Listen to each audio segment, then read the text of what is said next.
मध्य प्रदेश में बुधवार को हो रहे नगरीय निकाय चुनाव के प्रथम चरण में मतदाताओं में भारी उत्साह देखने को मिल रहा है। मतदान केंद्रों पर लंबी कतारें देखी जा रही हैं। युवा वर्ग ही नहीं बल्कि बुजुर्ग भी मतदान करने पहुंच रहे हैं। आज 1 करोड़ से ज्यादा मतदाता अपने मताधिकार का प्रयोग कर नगर सरकार निर्वाचित कर रहे हैं। इसी दौरान आर सागर न्यूज की टीम ने कुछ मतदाताओं और कुछ प्रत्याशियों से बात की। आइए दिखाते हैं इसकी एक झलक। यहाँ पर हम जानेंगे कि जो यहाँ के मतदाता है उन्होंने अपने उम्मीदवार के रूप में अब किसको ला रहे हैं और उनका क्या मत है उनके लिए। भाई साहब आपका नाम बताएं। मेरा नाम नीरज कुशवाहा एडवोकेट, 108 नीरज के नाम से जानते हैं मेरे को जी। और मैं वार्ड क्रमांक 15 गोपेश्वर वार्ड में रहता हूँ। यहाँ की जो मूलभूत सुविधाएं हैं वो बहुत ही नगण्य हैं। जगह जगह पानी भरा रहता है, रोड टूटी हुई है। पिछली पंचवर्षीय योजना में भी भाजपा से प्रत्याशी थे, उन्होंने कुछ नहीं किया था। अभी भी इस बार हम लोग ये देख रहे हैं कि पार्टी अपने बेस पे दे देती है जिस चाहे को। ऐसा नहीं होना चाहिए। बिना पार्टी के कम से कम एक ऐसा व्यक्ति चुना जाए, या तो जनता से भी जितनी भी है वो अपने हिसाब से चुने। जैसे एक निर्दलीय खड़े हुए हैं, एक कांग्रेस से हैं, एक भाजपा से हैं। विकल्प ज़्यादा नहीं है हमारे पास, हम लोग फिर भी उन तीनों में से एक को चुनेंगे। अब पिछली पंचवर्षीय योजना में हमने देख लिया कि भाई यहाँ पर कितना विकास हुआ है, उस हिसाब से हमें नहीं लगता कि शायद कमल का फूल खिलाना चाहिए।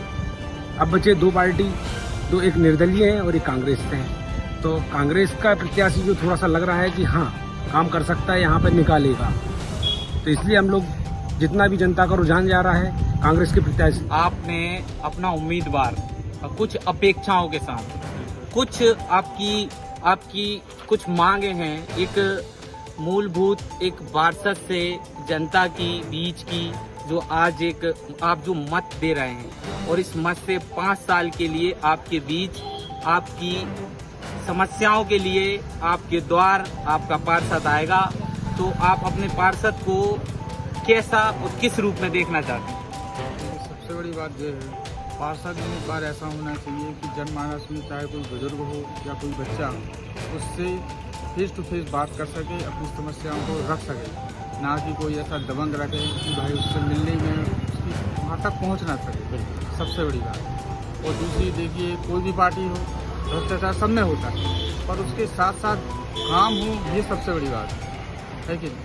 और अपने क्षेत्र विशेष में तो ये कहा जाएगा कि सागर की राजनीति में आज तक इतने बड़े नेता चाहे 3 कैबिनेट मंत्री हुए हों, सागर की जो उपलब्धियां थी विरासत से मिली हुई उसको भी डुबाया जा रहा है।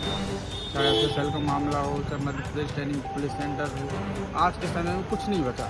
एक 2 कौड़ी की सागर के नाम से ट्रेन चला करती थी पैसेंजर, वो भी आज वर्तमान में बंद है। और आप ये सोचिए, छोटे छोटे जिला हैं, टीकमगढ़ जिला देखिए, आज वहाँ पर रेल लाइन बिछ चुकी है और ट्रेनें चल रही हैं। हम सुदामा पटेल। और आज आप मतदान करने आए थे, तो आप किन बातों के लिए और कैसा उम्मीदवार चाहते हैं? जो देख रेख करे, पूरी पूर्ति करे, क्या है वो पार्षद है, और जो अपनी सुने, आधी रात एक फोन लगा तो हेलो। अच्छा। और अपनी जो समस्या है इतनी सी कमी नहीं रहती। अच्छा। ये जो समस्या बताई तुरंत हल हो जाए। अच्छा। वो तो पार्षद है। अच्छा। ये हैं हमारे साथ रुक्मणी गौड़, जो कि 15 नंबर गोपेश्वर वार्ड की उम्मीदवार हैं, महिला प्रत्याशी, जो कि यहाँ पर आप देख रहे हैं बिल्कुल धूप में और बड़ी संघर्ष के साथ। आइए इनसे बातचीत करते हैं। नमस्कार रुक्मणी जी, आप 15 नंबर वार्ड से पार्षद की उम्मीदवारी कर रही हैं, तो इसके जो आपकी जनता के बीच और जनता अगर आपको समर्थन देती है तो आप क्या आपके क्या काम करने के क्या तरीके होंगे? वार्ड का विकास करूँ, जो भी समस्याएं हैं वार्ड में, नल है, लाइट है, पेंशन, जो सिर्फ वार्ड का काम करना, मुझे जनता की सेवा करना। अभी करीब समय कुछ 2 बजे या 3 बजे का समय है। अभी तक आपको मतदाताओं से कैसा रुझान आ रहा है? आपको क्या लग रहा है? अभी तो हमारे पक्ष में। अच्छा, आपके ही पक्ष में। ये हमारे साथ रुक्मणी जी, और ये पहले भी बड़तुमा की पार्षद रही हैं और इस बार जो कांग्रेस से दावेदारी कर रही हैं। 15 नंबर वार्ड के बीजेपी के उम्मीदवार इस समय हमारे साथ हैं। भैया आपका नाम बताएं। मेरा नाम बीबीएन टप्पू, 15 नंबर वार्ड। भैया आपको काम कैसा रहा? हमारा काम अच्छा रहा है। सब जितने भी आप सब देख रहे हैं, सब मेरा साथ दे रहे हैं, सब मेरा सहयोग कर रहे हैं सब तरीके से।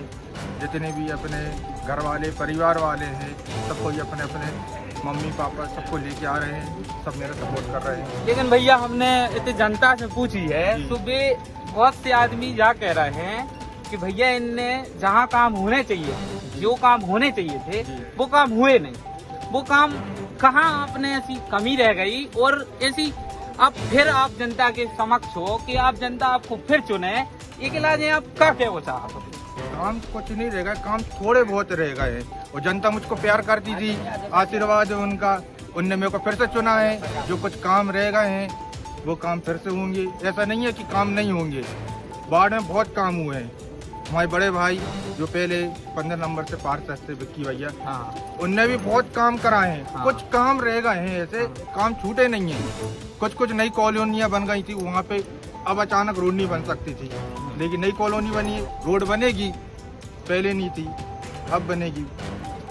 नालियाँ रह गई थी, कुछ नालियाँ सब बन गई, कुछ टुकड़े अब बड़े बड़े। 15 नंबर वार्ड की महिला उम्मीदवार कमला खेत सिंह टेकाम हमारे बीच, और ये हम इनसे बातचीत करेंगे, रूबरू कराएंगे आपको। दीदी आपका नाम वैसे तो हम बता चुके हैं, मगर आप बताइए आपका नाम। मेरा नाम है कमला खेत सिंह टेकाम, 15 नंबर गोपेश्वर वार्ड से। दीदी बीजेपी हो चाहे कांग्रेस हो, बड़ी बड़ी पार्टियां हैं, और आप एक निर्दलीय उम्मीदवार के रूप में आपने यहाँ दावेदारी की। आपको जनता का कैसा प्यार और कैसा समर्थन है? मैं यहाँ निर्दलीय के रूप में यहाँ बहुत अच्छे, मतलब मेरा ऐसा वो मिला है पावर कि मैं खड़ी हुई हूँ, और मुझे जनता नहीं, मुझे एक परिवार मिला है।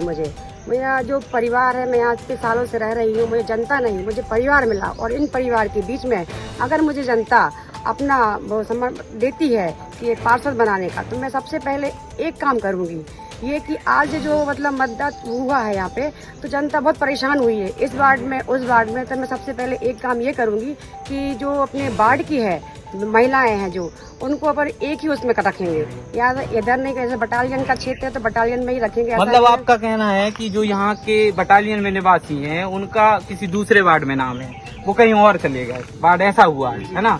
तो ये तो बहुत यहाँ सुनने में बहुत लोगों को यहाँ सबसे नंबर। यही चाहती हूँ कि जनता मुझे अपना आशीर्वाद दे और यहाँ का